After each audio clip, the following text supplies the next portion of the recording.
Ma Pascal, Ma Geeta Devi, request all of you to pause what your Swamiji is showing. Paramashivoham Nityananda Paramashivoham Ma Kamadahana, Ma Ganamba Ananda, request all of you pause. Ma Sally Chen, Paramashivoham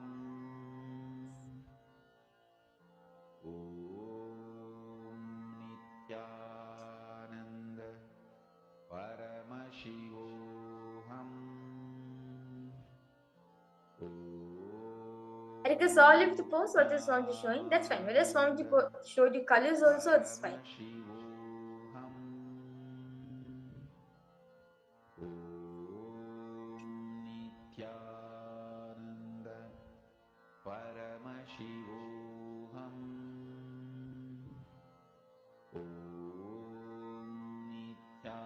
Nityananda Paramashivoham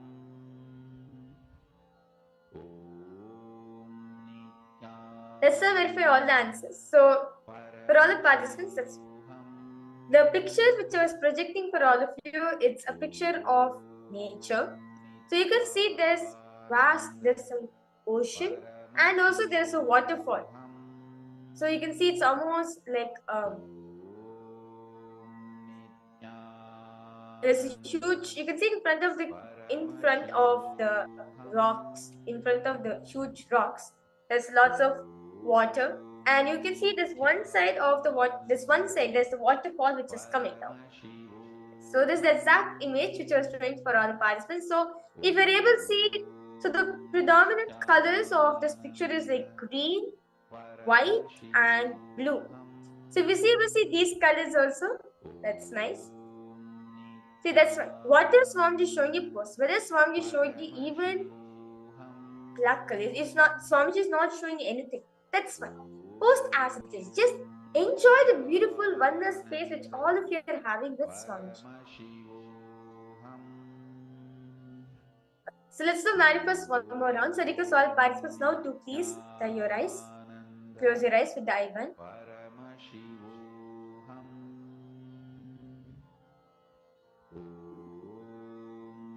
Nityananda Paramashivoham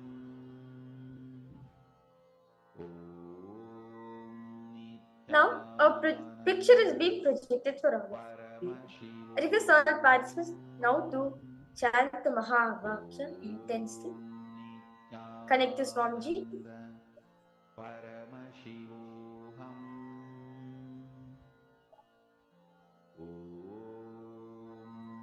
Nityananda Paramashivoham. Just enjoy the beautiful space which you're having with Swamiji and ask Swamiji to reveal you. What is the picture which is being projected for all of you? What is it about? What are the colors used?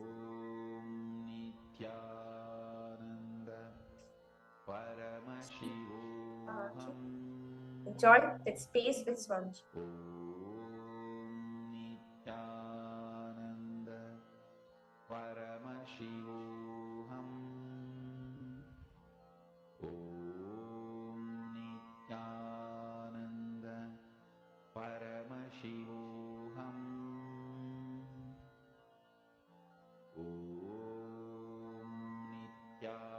Nityananda Paramashivoham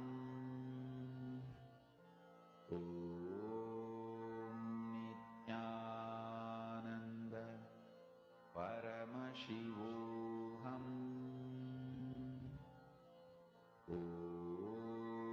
Nityananda Paramashivoham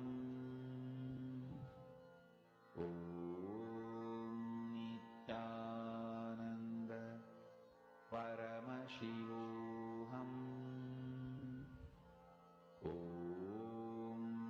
Nityananda Paramashivoham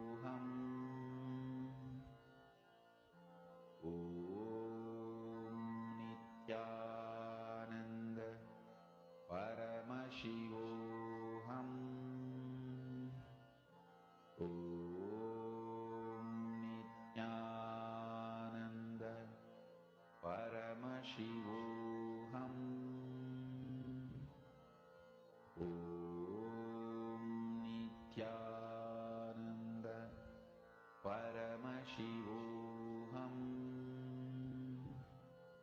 Om Nityananda Paramashivoham Om Nityananda Paramashivoham Om Nityananda Paramashivoham Om Nityananda Paramashivoham Om Nityananda Paramashivoham Om Nityananda Paramashivoham Om Nityananda Paramashivoham Very slowly. You can all participants now to slowly open your eyes and post whatever Swamiji is showing to you.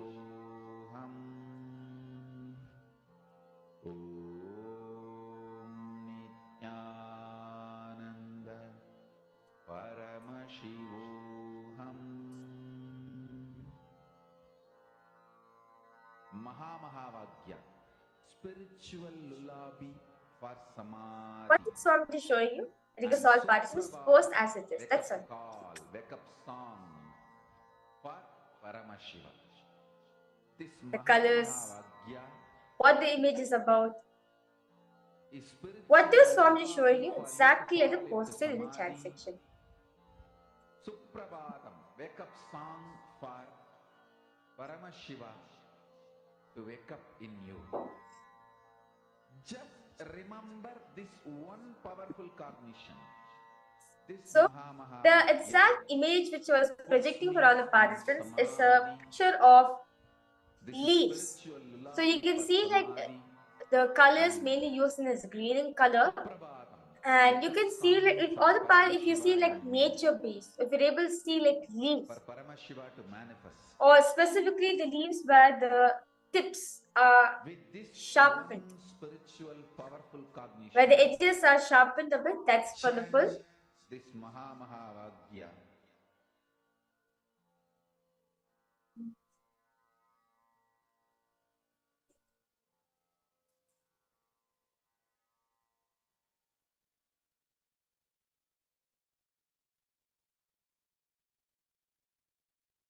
With that was a very beautiful power manifestation session all of us had. So we'll be now entering into today's program. Today, all the participants who are attending the Paramashivoham Level-1, Mahavagya. you'll be getting to understand For samadhi. secrets of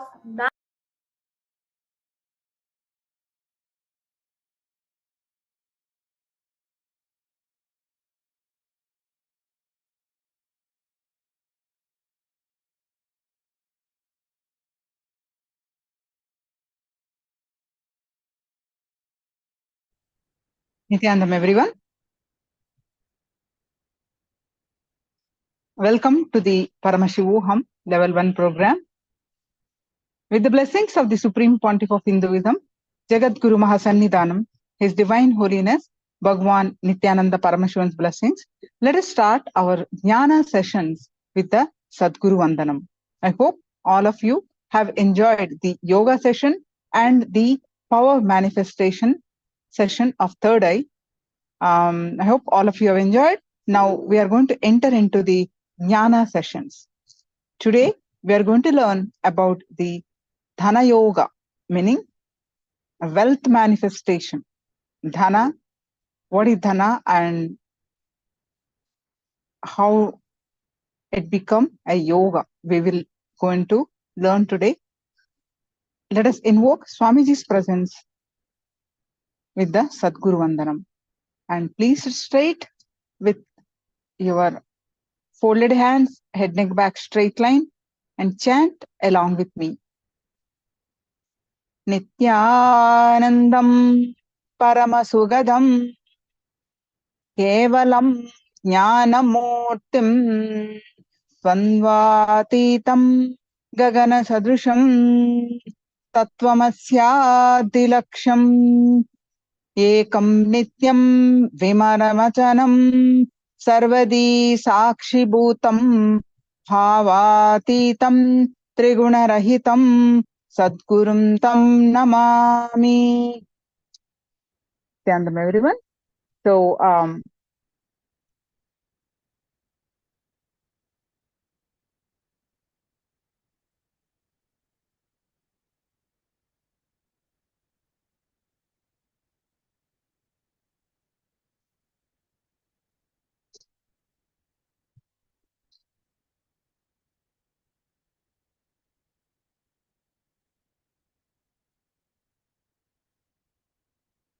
yes.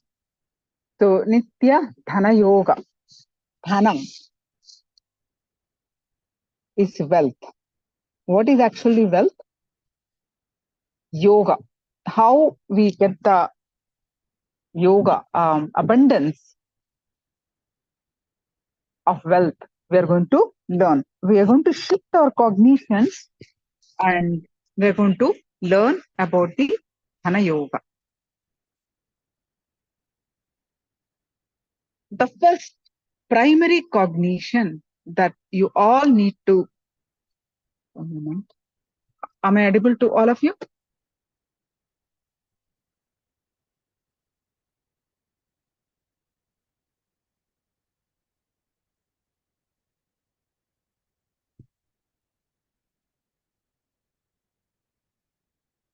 Yes. The primary cognition you all need to understand is wealth is not separate from you.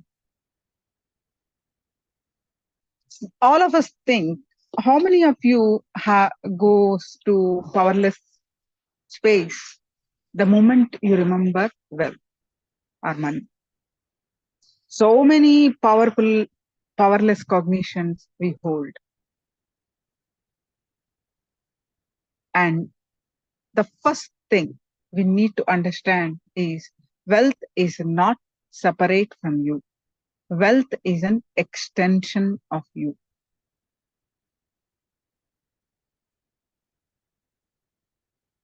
Today, we are going to learn that for anyone who wants to manifest abundance in their life, they will take away so many powerful cognition, shift their space to manifest abundance, wealth. You will understand that wealth is an energy. And you will understand how to attract more of it.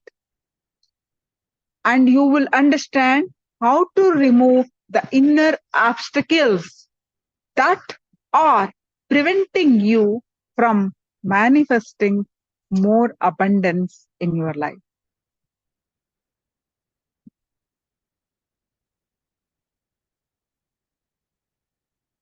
This is from all the words, sessions that we are going to present today are from Swamiji, who experienced the abundance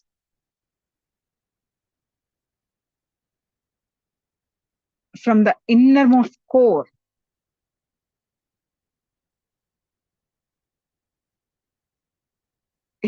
So all these words, sessions are directly from Swamiji, who has completely experienced abundance on inside. So, as you already mentioned, the mere mention of word wealth in a spiritual context brings many questions. We have different ideas about wealth, isn't it? First of all, the moment we utter the word wealth,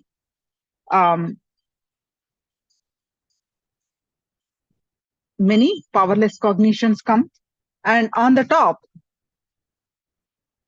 many of us have so much of conflict between spiritual and material.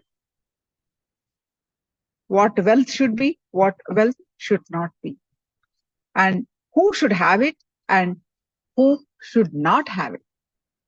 And something too much wealth is bad, something too little is bad. Something being spiritual means no wealth.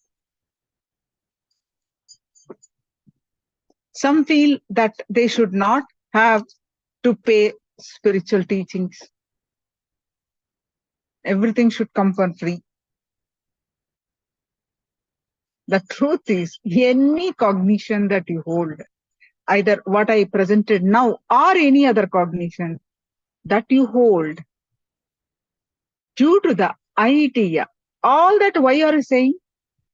Wealth should not have it, you should have it, spiritual people should not have wealth. All these ideas and many more cognitions, all these ideas are due to the idea that wealth is outside of us.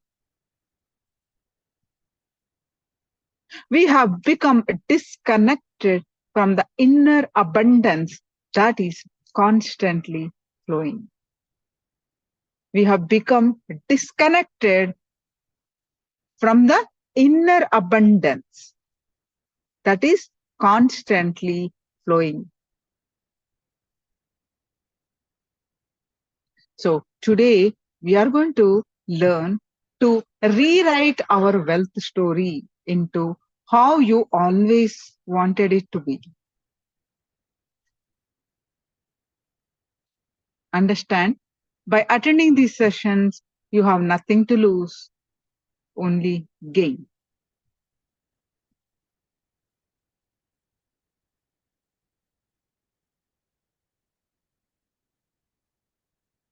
Only gain. Everything to gain, nothing to lose. So let us understand. So many of us think about currency, right?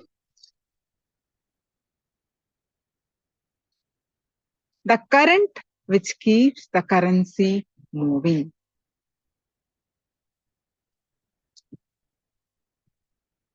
Some cognitions about why some countries' currency is valuable, why some are not. It is, understand, it is our ability to move the currency moving. In Sanskrit, Lakshmi, our goddess of wealth, always moves. Laksham. They always have a goal and always moves. And she is the embodiment of Shraddha. We'll get there. So let's understand the basic concepts.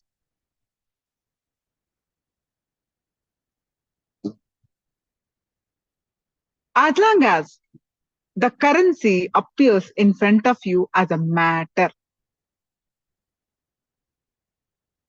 currency appears as a matter, you will be in delusion.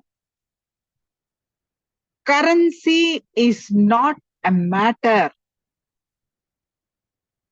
Currency is not a matter. Understand, it is your conscious decision. Currency is your conscious decision.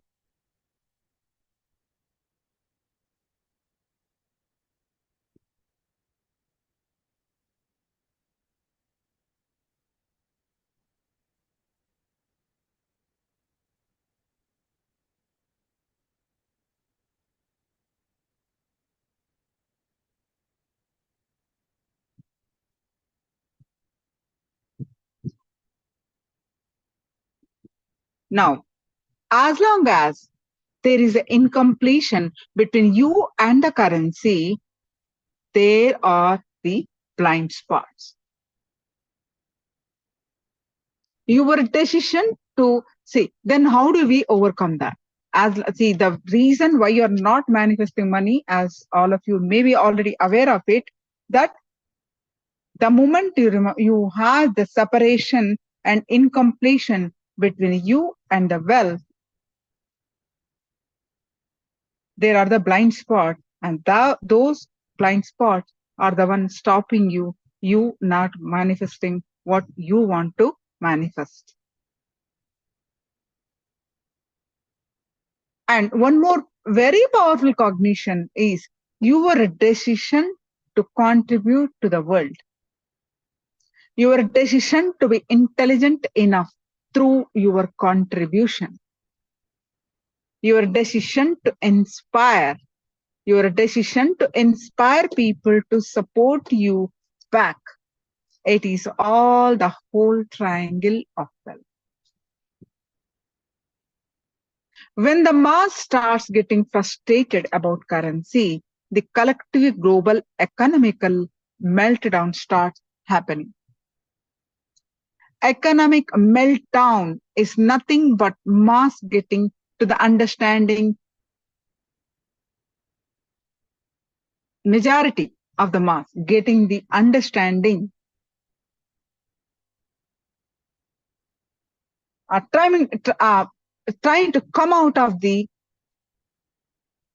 delusion called currency. Anything which can drive you fear or greed only is relevant to your life. If something cannot drive you fear and greed, it is redundant, irrelevant to your life.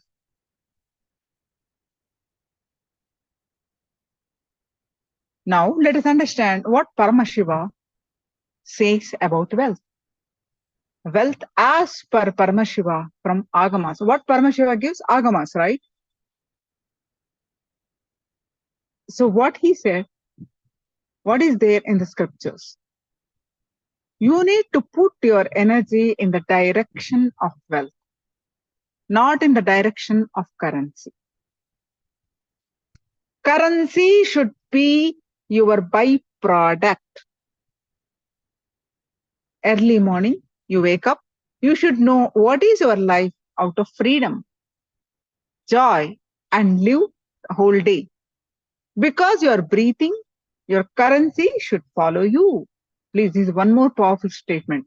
Because you are breathing, your currency should follow you. That is wealth consciousness. Because you're conscious, wealth should follow you. That is wealth consciousness.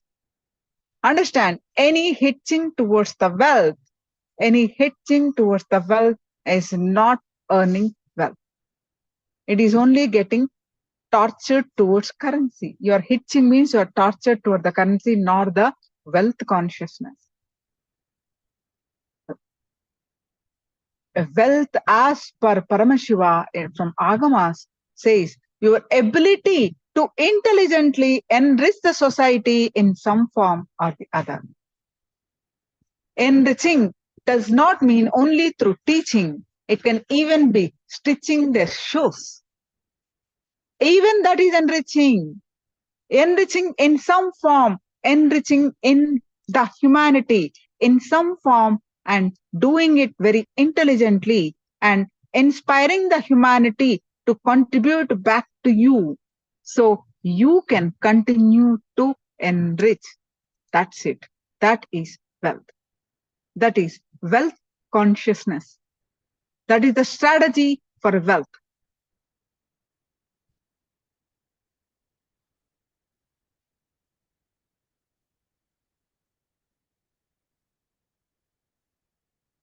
Currency is a methodology through which interaction and transactions happen. That is currency. If the wealth consciousness is awakened in multiple people and you make the currency more current, that is called economy. So the first awakening you need to have is no cunning strategies. Shortest distance between 2 points is straight line. Most powerful strategy for manifesting wealth is integrity.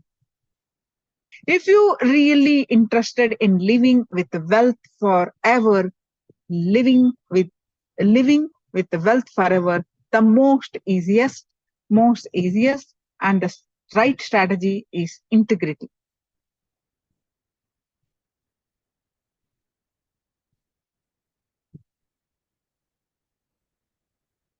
Decide with responsibility, you will start contributing to the humanity. The first understanding, the conclusion you need to arrive is integrity is the best strategy for manifesting wealth. Understand, a man who owns manifests wealth. Man who possesses suffers with the stress and depression.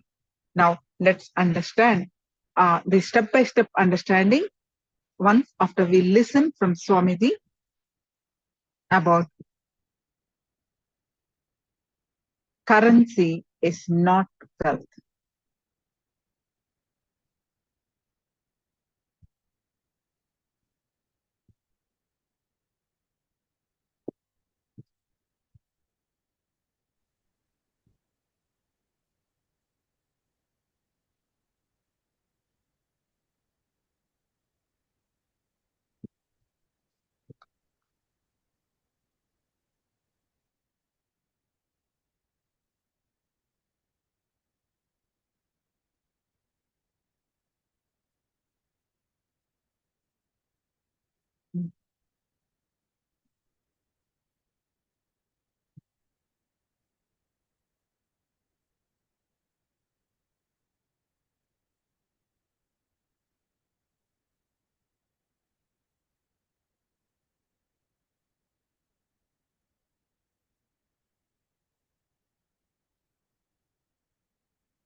Understand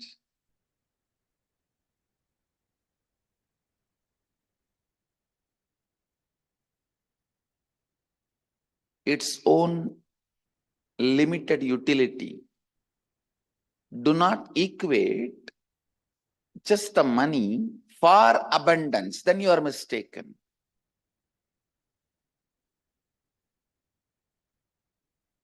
Abundance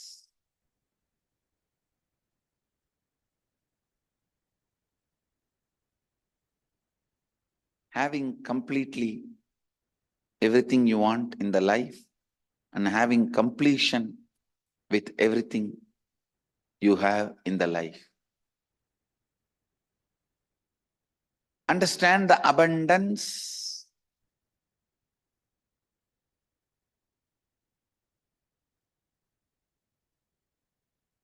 Abundance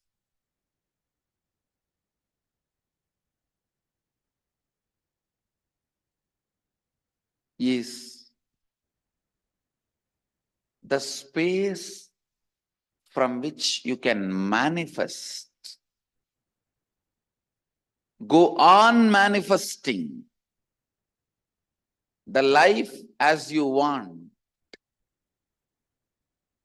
Go on manifesting the life as you want.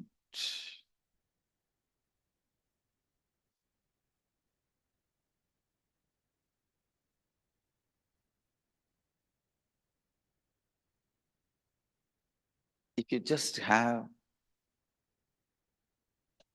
billions or trillions or multiple zeros getting added in your bank account, but do not have energy or the health to live your life,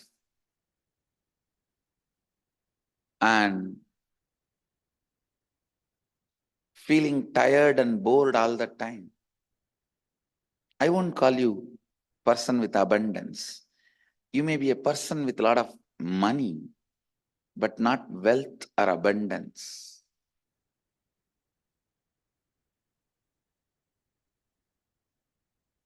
Abundance is the space from which you go on manifesting. What do you want? Intelligence, health, energy. Whatever you want, you go on manifesting.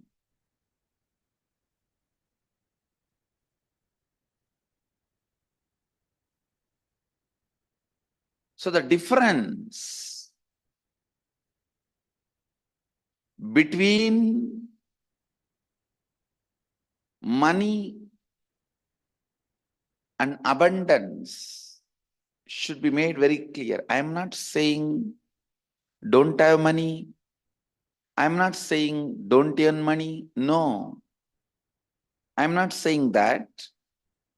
All I am trying to tell you is money has its own limited utility.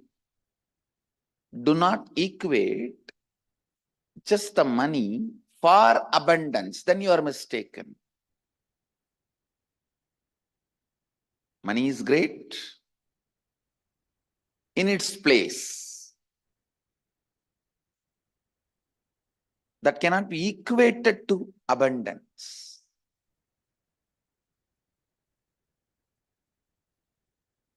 So understand, abundance is a space of Kalpataru, which every one of us carry inside. Ability to manifest whatever you want, whatever you feel, whatever you think as a completion of your life. Understand, that is why the original Vedic tradition was never currency based. It was direct grain based or metal based.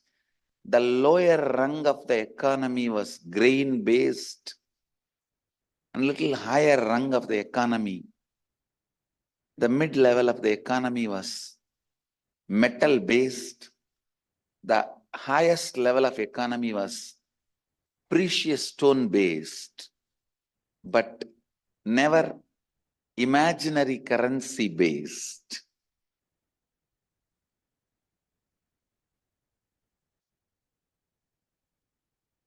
Understand,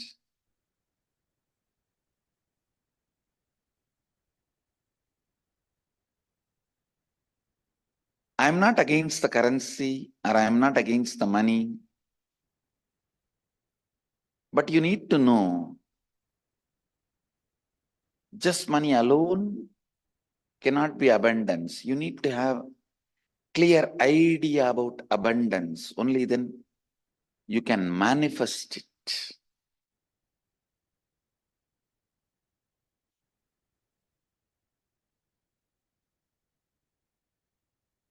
If you are clear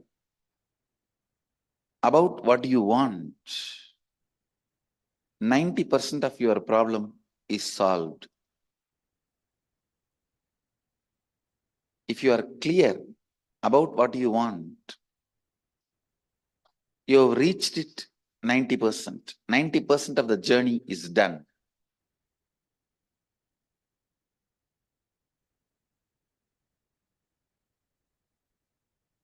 So remember, money as utility value, nothing more.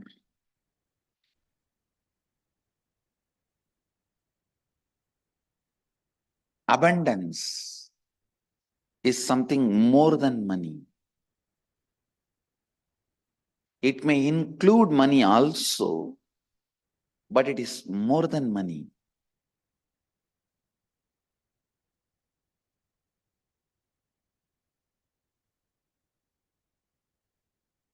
if I have to precisely define abundance, having an inner space where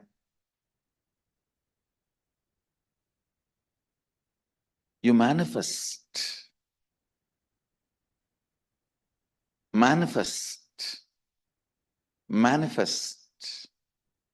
go on manifesting. What do you want? Whatever you want, and experiencing completion with manifestation. And whatever is manifested,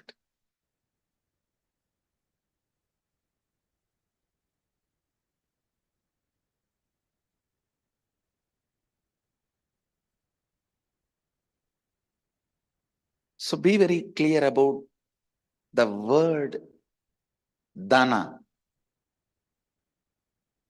Dana means not just wealth, but abundance.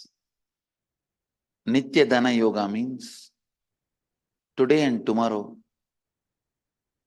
I'm going to share the science experientially, uniting you with abundance. Yoga means uniting. Nitya Dana Yoga means uniting all of us into abundance eternally. So you become complete with abundance. Abundance becomes your completion. Understand, whatever you sought, you are having. Whatever you are seeking now, you will be having in the future. Whatever you sought earlier, you are having now. Whatever you are seeking now, you will be having in future. There's a law of life. If you don't have abundance, don't blame anybody.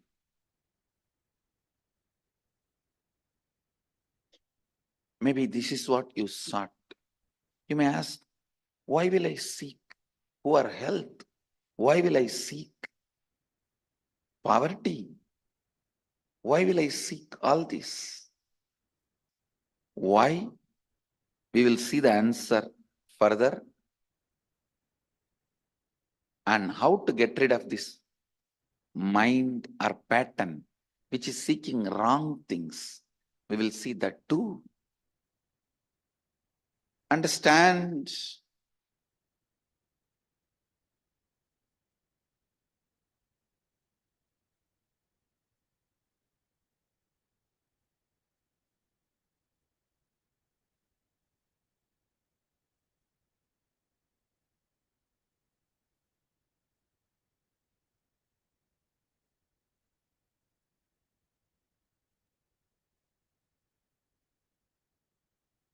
the whole science I'm going to present it to you experientially will unite you with eternal abundance, will give you the glimpse of eternal abundance. The space from which what you want is manifested.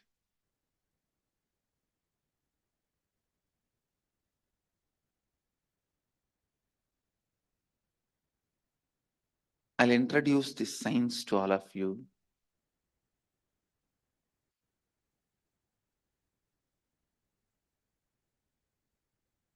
Listen.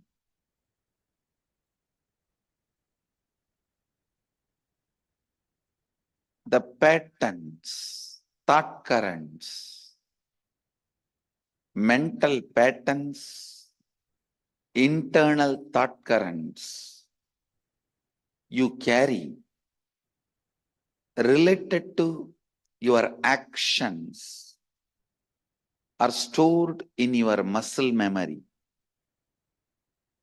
Please listen carefully. For example,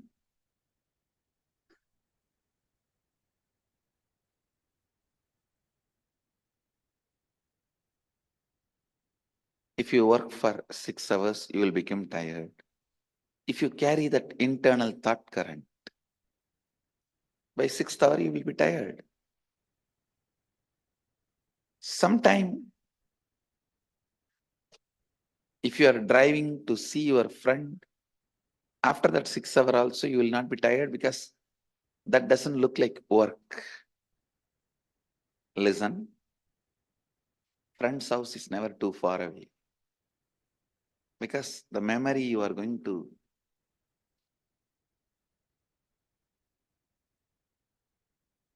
memory of what you are going to enjoy, experience, that keeps you up, alive,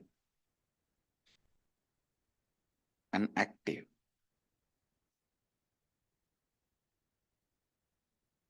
Whatever actions you do, thought currents, mental patterns you carry about the actions,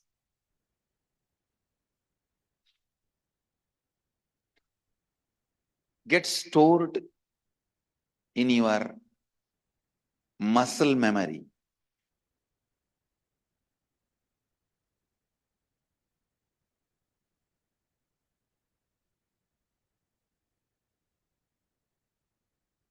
Muscle memory.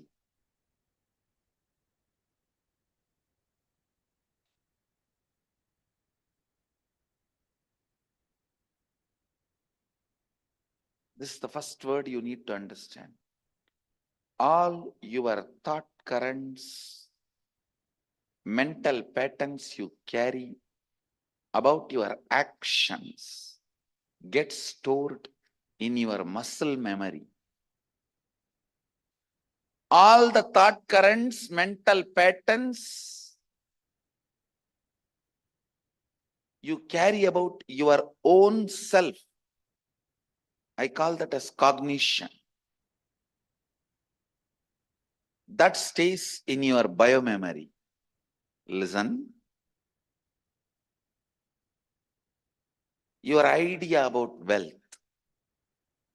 If you think, oh, making money is very difficult, protecting is very difficult, money means horrible. If you carry these ideas, cognitions, stay in your biomemory. Listen. Internal patterns, mental thought currents you carry about your actions get stored in your muscle memory. Internal thought currents, mental patterns you carry about you, your cognitions, not about your actions, but about very you, the cognitions.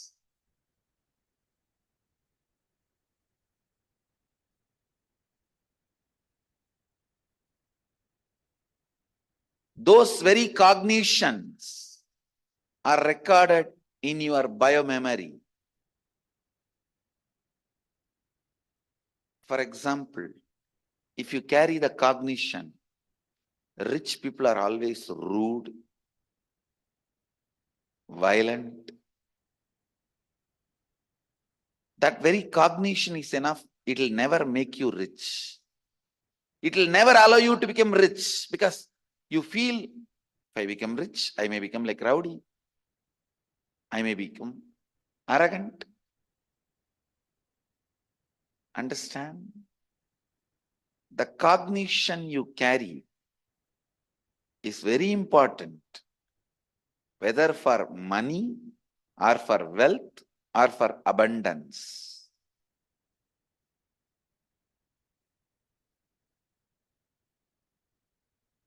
The cognitions you carry are very important.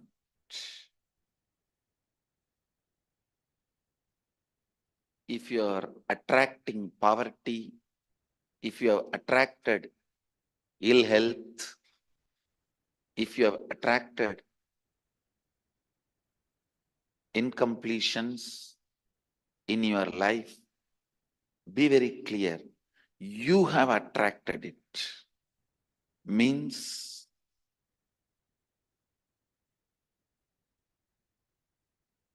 be informed.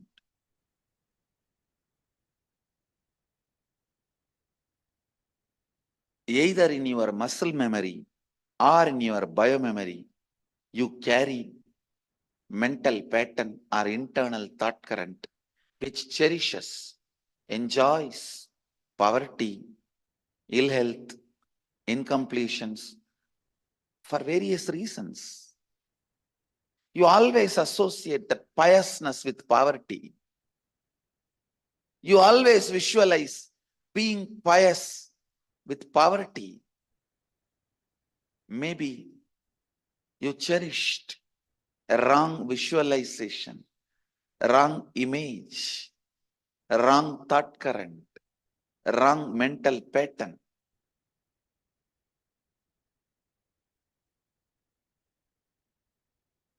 In your muscle memory or biomemory.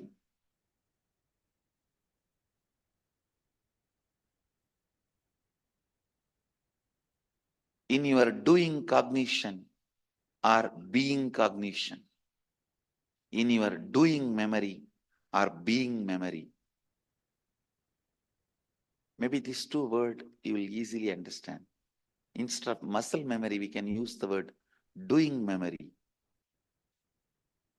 Instead of biomemory, we can use the word being memory.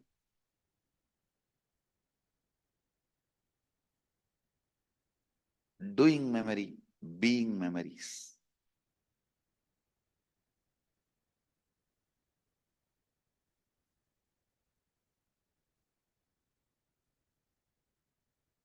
Now it is time you should discover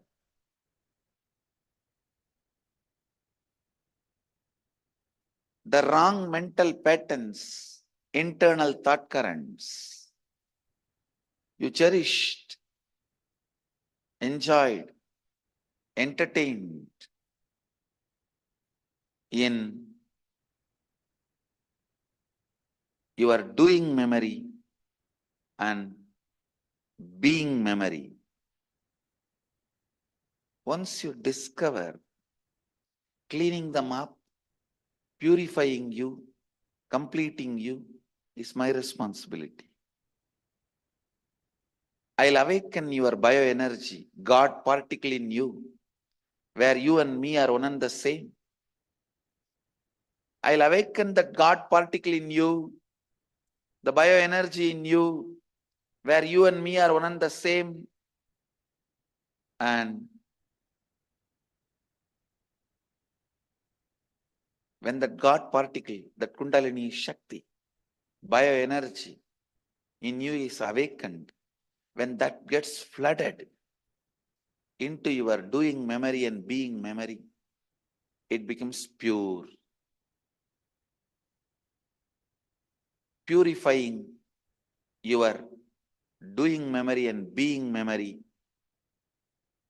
by awakening your Kundalini Shakti is my responsibility. You just need to look in and tell me what all you want to correct. How you want the new you to be. Order, it will be delivered.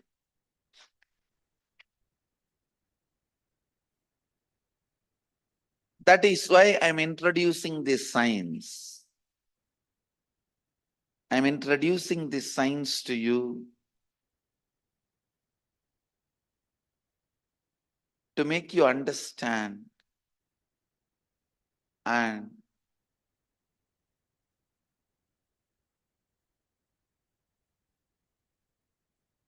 design your order. what do you really want? What kind of a doing memory you want? What kind of a being memory you want?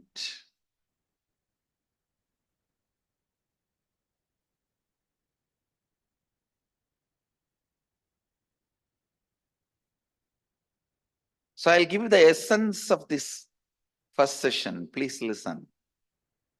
First thing you need to know, money is not equal to wealth or abundance.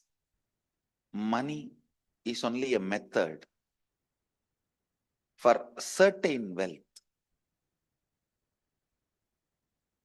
Abundance means having an inner space where you can manifest whatever you want and be in the space of completion with what you manifested.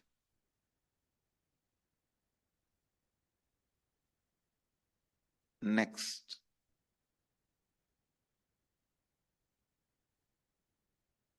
Vedic concept of wealth is never imaginary currency. It's a real, direct, grain, precious metal, precious stone based.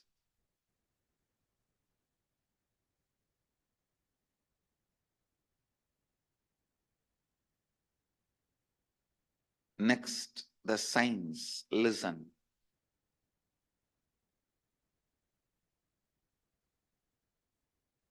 Whatever you were seeking earlier, you are having now. Whatever you are seeking now, you will be having it in future, near future. So if you say, I have ill health, I have poverty, why did I seek this? Maybe you are carrying certain internal thought currents or mental patterns in your doing memory, muscle memory, and being memory, biomemory, which attracts poverty, attracts ill health, attracts incompletions. Why you are carrying those patterns? Various reasons. Now we will have to dig out and find out. After that, why? How can we get rid of it? How can we get out of it?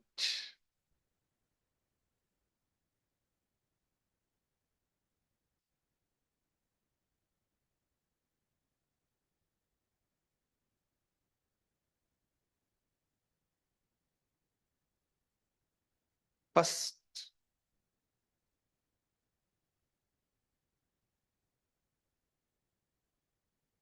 let us dig out the patterns, thought currents you carry in your doing memory, means muscle memory, and being memory, biomemory,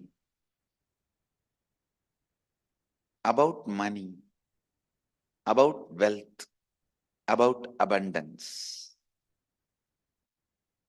Unfortunately, most of us carry only about ideas about money. We don't have any idea about wealth or abundance. We always think all three are one and the same, which is not. Which is not.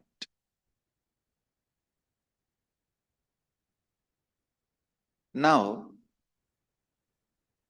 let's spend few minutes with ourselves. Try to look in internal thought currents, mental patterns we carry about money. I'll give you a very simple exercise. Very simple exercise. Put your pen to paper and just keep writing whatever comes to your mind when you think about money. Actually, when you write, you will see how your relationship with money runs. Because if you have a strong pain even to remember about money,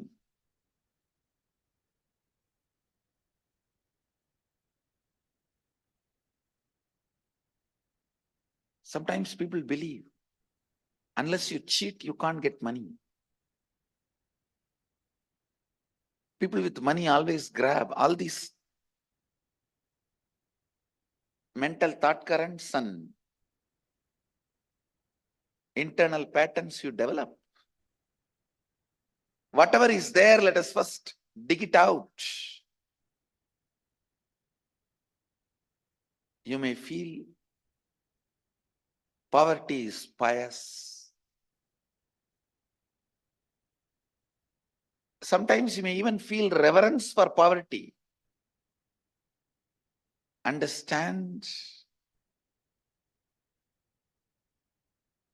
if you feel reverence and respect for poverty, you will never make yourself rich. If you make yourself rich by mistake, you will not respect you.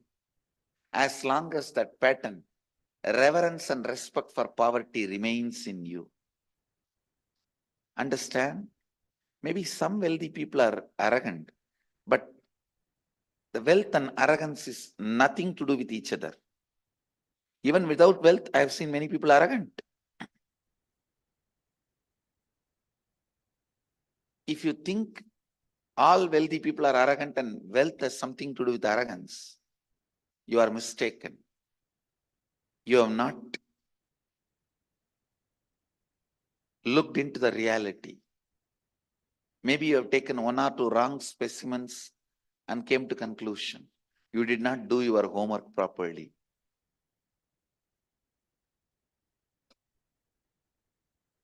Let's spend few minutes and dig out the patterns, memories, internal thought currents we carry about money in our doing memory, muscle memory, and being memory, biomemory. All the class coordinators all over the world, please distribute the worksheet. Internalizing the incompletions with money. Distribute the assignment.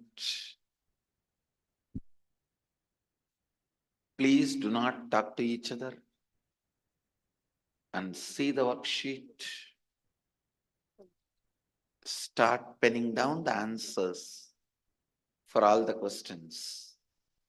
Actually, if you read the questions and start internalizing and answer them, you will have a clarity about the internal patterns and thought currents you carry about money.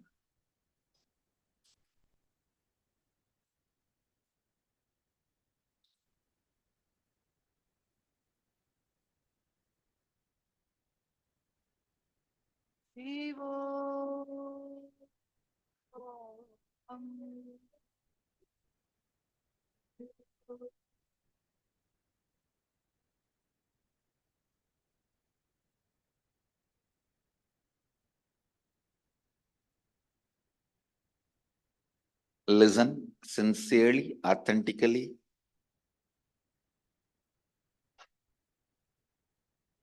How many of you are going to hear about the completion process first time from me? Raise your hand. For all of you, it is an initiation. If you already heard, it is reinitiation. Please understand.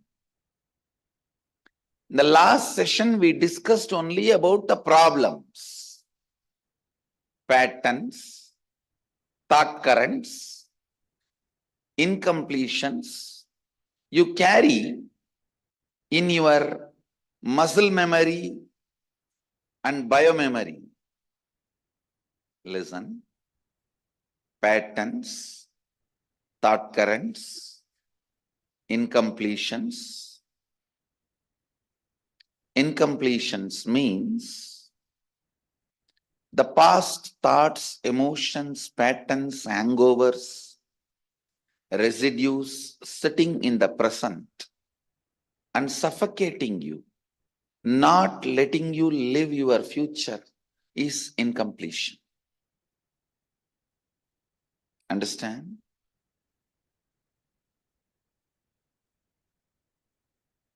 Past thoughts, emotions, patterns, hangovers, residues, thought currents sitting in the present and suffocating you, not letting you live your future is incompletion.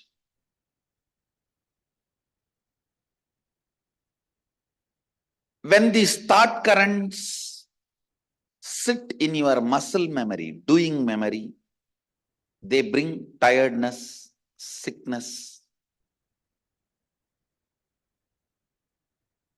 When they sit in your bio-memory, being memory, understand? Doing memory is muscle memory, being memory is bio-memory. When they sit in the bio-memory, they bring boredom. You attract same kind of situations. Listen.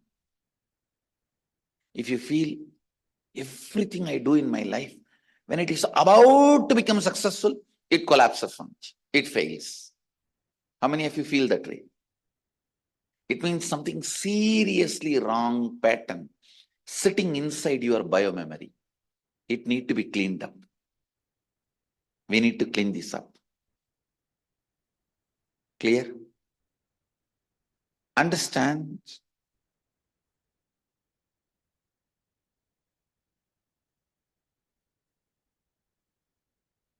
We discussed all the problems in the last session.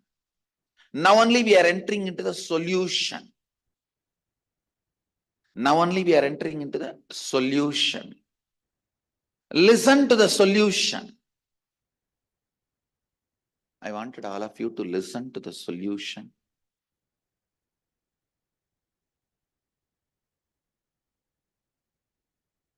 Please listen intensely. The solution is a powerful science called science of completion, delivered directly by Mahadeva. Please understand. I have not invented this science. It is invented by Mahadeva. I discovered it. I experienced it in my life. So listen to this science. Even though source is Mahadeva, I stand for the authenticity of the science because I experienced it. So I am responsible. You can hold me responsible for all the effects and after effects of this science. This one process I'm initiating you is independently intelligent enough to lead you to enlightenment, cleaning up all the confusions. Listen. It can clean up all the mess, all the confusions, all the ill health, poverty, all the negative things you attracted in your life. Everything can be cleansed.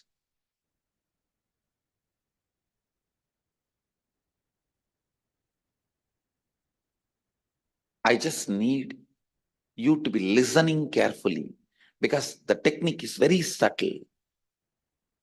Even if you miss few words, you may miss it. So sit straight. Keep your eyes wide open. You don't need to be meditating and listening. Keep your eyes wide open.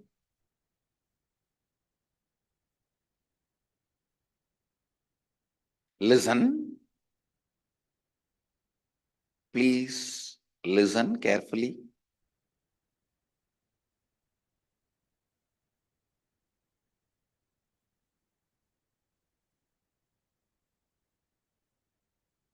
I'll read out the original verse from Mahadeva, his own words. Then I'll translate and give you precisely how it should be done.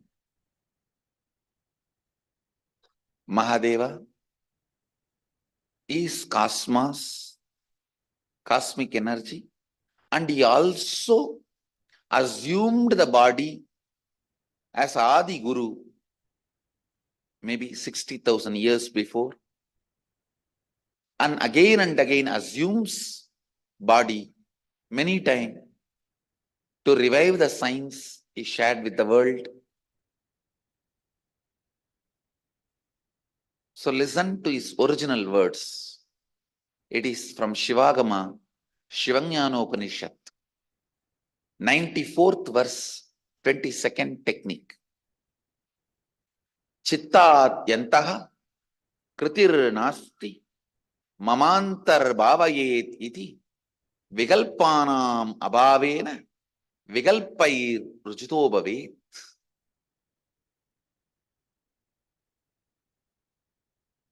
Every time when I utter the exact words uttered by him, I feel that sweetness in the throat. I'll give you the translation now, the literal translation. Just consciously feel within that the mind stuff of past memories of incompletion with its activities as mind, intellect, and ego are not existing in me. By contemplating this way, in your inner space, disidentify from the past impressions, the memories of incompletion. Put your active attention at the space of the past happening. Relive these imagined impressions and memories of incompletion. Then the mind stuff, having fully ceased from its present characteristics of forming thought patterns and cognitions, is complete. Thus, you become complete and achieve the original space of complete completion. Listen. Now I am giving you the precise method. When you create certain pattern or a thought current in you,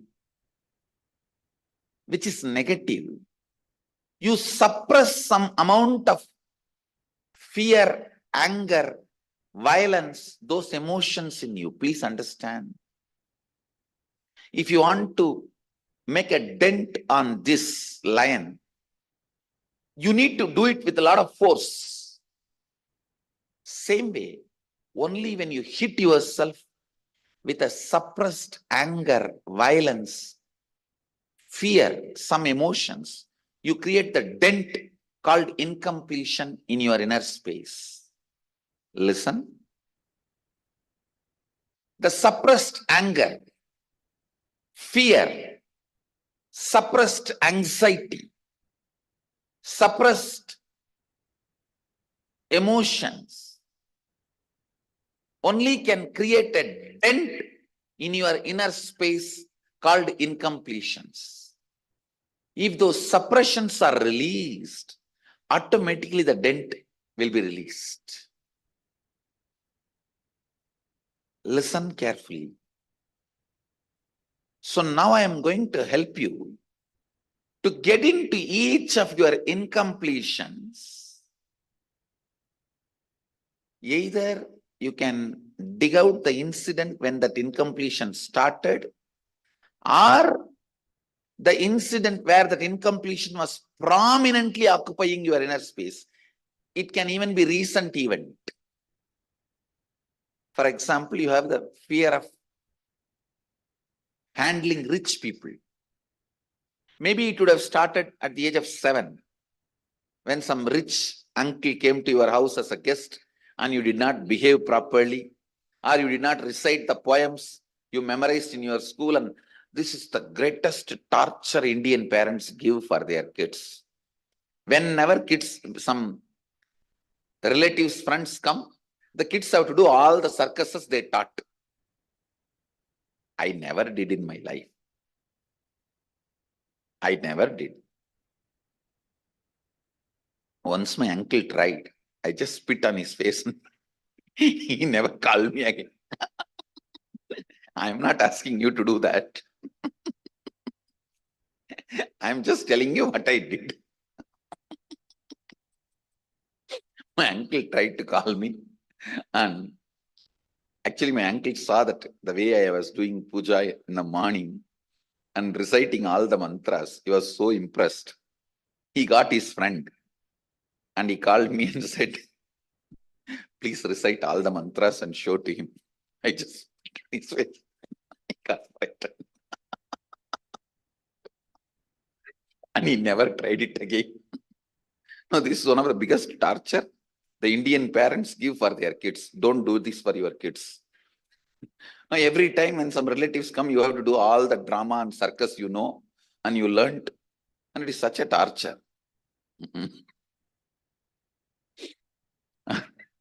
You have to be demonstrating. I said, I am not interested. Anyhow, maybe the pattern would have started there, that you did not handle them well. Or it can be as recent as just few days before in your negotiation, business negotiation.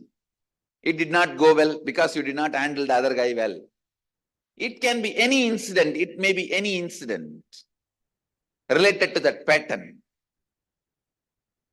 When you relive, listen, relive, you relieve all the suppressed anger, fear, anxiety, unaware movements, the negative emotions, anticipation of negative conclusion of any happening. Listen to this word. Anticipation of negative conclusion of any happening. When you plan for marriage itself, you think, what should I do if divorce happens? That is what I call anticipation of negative conclusion of the happening. These are all patterns. When you try to get into the vehicle, you feel what will happen if the accident happens. Anticipation of negative conclusion of the happenings. That is one of the important patterns with which most of us are suffering and struggling. Look in. Now, everything you wrote, you penned down about money can be tied to some incident happened in your life long ago or recently. Remember one by one each of that incident. Relive. I am not saying remember. Remembering means you visit those memories being as a member as you are now. Understand? Who you are now. For example, if some incompletion has happened at the age of 7, now you are 47. You continue to be a 47-year-old person and just think what happened at the age of 7, that is remembering. But just forget who you are now. Become that 7-year-old child and visualize what has happened at that time. That is called reliving. During the reliving, all that suppressed emotions, anger, fear, anxiety, anticipation of negative conclusion of the incidents, all will melt down. I'll repeat once more. Listen carefully. If some incompletion incident has happened at the age of 7, now you are 47, for example. If you remain as a person of 47 and think what happened while 7, it is called remembering. I am not asking you to do that. No. Just forget you are 47 now. Forget who you are now. Forget your identity. Go back. Go back. Become 7. Become 7. When that incident happened, who you were, what you were, the same mind, same thinking pattern, same thought current, same dress, same smell, same space. Become that and relive. Just relive. When you become that and visualize what happened, that is called reliving. Reliving. Listen.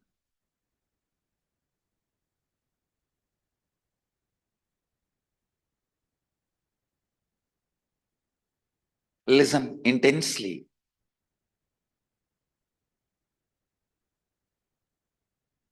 Understand the difference between remembering and reliving.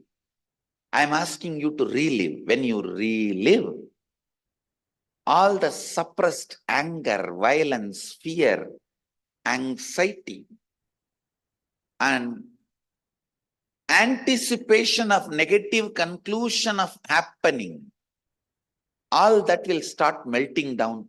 The dent will become all right. The incompletion will become all right. Reliving is relieving.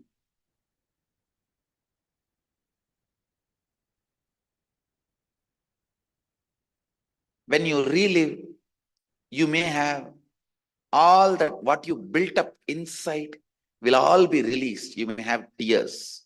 You may have shivering.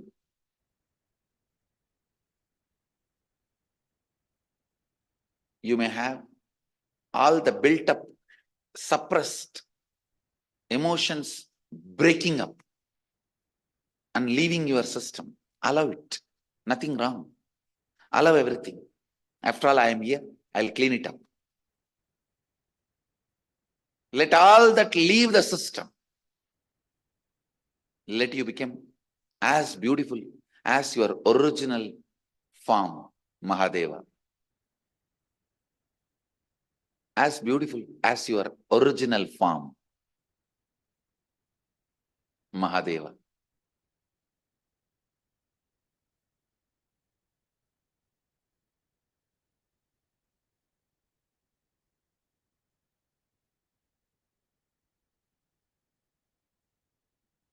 Relive without justifying. Don't justify what happened.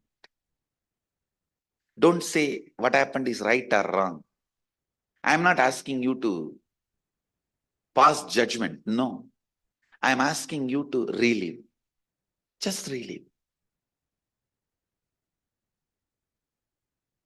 Don't even have the greed. Just with this one technique, in this one process, I am going to become enlightened. Don't worry. You can do certain things. Certain things you can't do, only I can do. But you need to understand how much you can do. That is why this technique. Do it as much as you can. Beyond, I'll support you.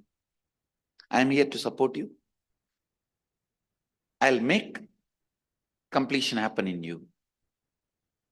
My commitment to you, I commit with you all as the living representative of Mahadeva.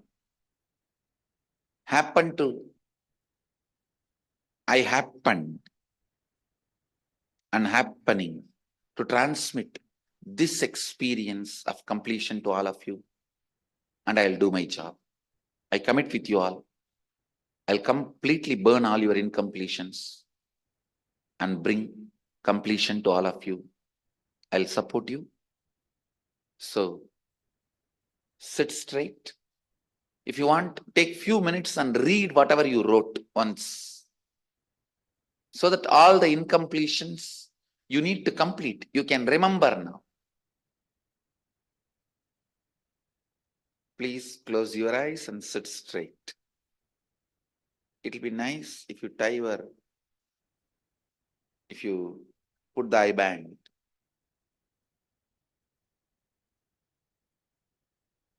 Sit straight. Now, pick up the first incident you want to complete. Start reliving.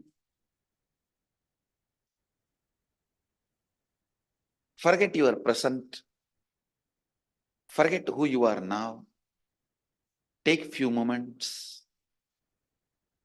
to remove who you are now from your inner space. Go back to that same space when that incident happened. Become that person. Start reliving. Go back to that same age, body, mind, place, space, same mental setup, same identity, same power, same energy, same knowledge level, situation, experience, emotion, dress, smell, everything. Relive and relive. Relive each incident at least 5 times. You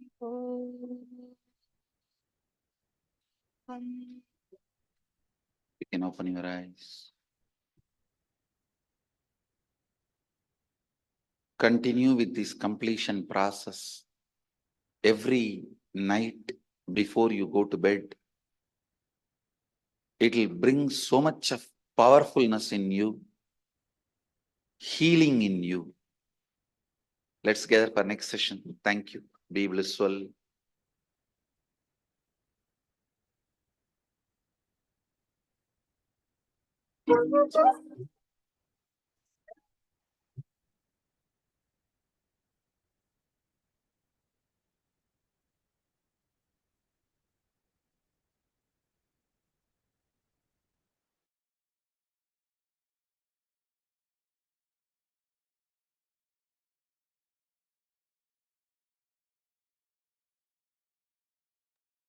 Now, all of you, please go ahead and write down your understanding. What is your understanding so far? Can you all please post it?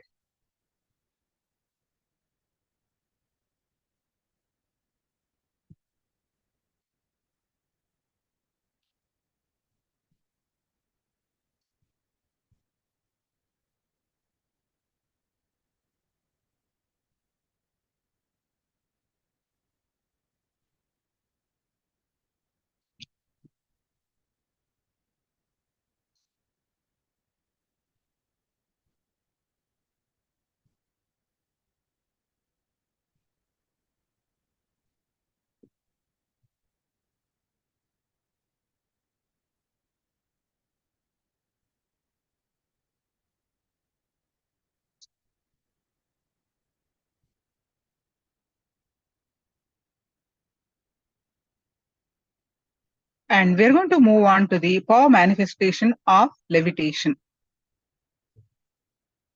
So let us please sit straight. Keep posting your understanding. Now please sit straight with your head, neck, back, straight line. Consciously feel the mind shift does not exist in me.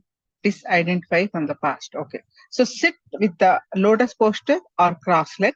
Sit down and sit comfortably with a cushion and hands in this position, locked position called Samana Mudra, and in your lap. And head, neck, back, straight line. You lock your hands and put it in your lap. Legs also locked with the cross leg or Padmasana. Sit down unless you have a problem. Right? Now, money is not abundance. Abundance is larger. Abundance is reluctance to what you want to live. What you are living is depending on your thought in the past. Yes. Now, and visualize Swamiji's form in your third eye. Please get ready for the power manifestation of levitation. Any thoughts, let it come, let it go.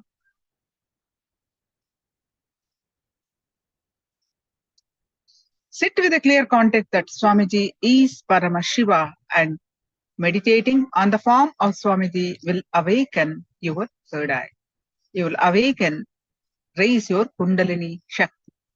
With this clear context, bring your attention back to your third eye again and again and start chanting the Mahavakya. Forget everything. Forget your body, rest of the body. Forget everything.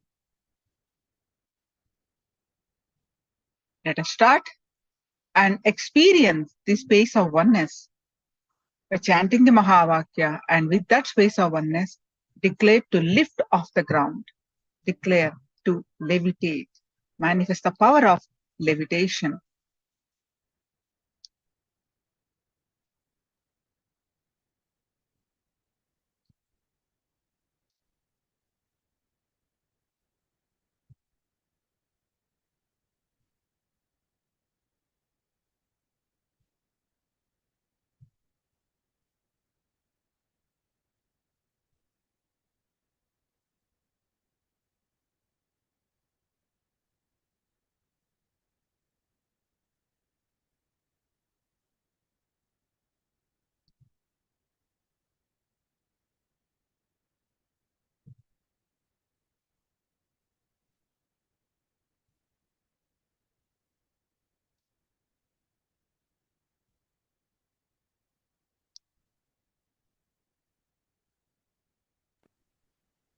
I bless you all. Let you all open all your three eyes and manifest the powers of Mahasudashiva. Om Nityananda Paramashivoham. Om Nityananda Paramashivoham. Om Nityananda Paramashivoham. Om Nityananda Paramashivoham. Om Nityananda Paramashivoham. Om Nityananda Paramashivoham. Om Nityananda Paramashivoham. Om Nityananda Paramashivoham. Om Nityananda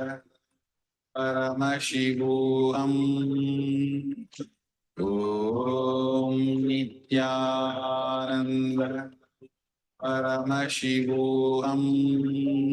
Om Nityananda Paramashivoham. Om Nityananda Paramashivoham.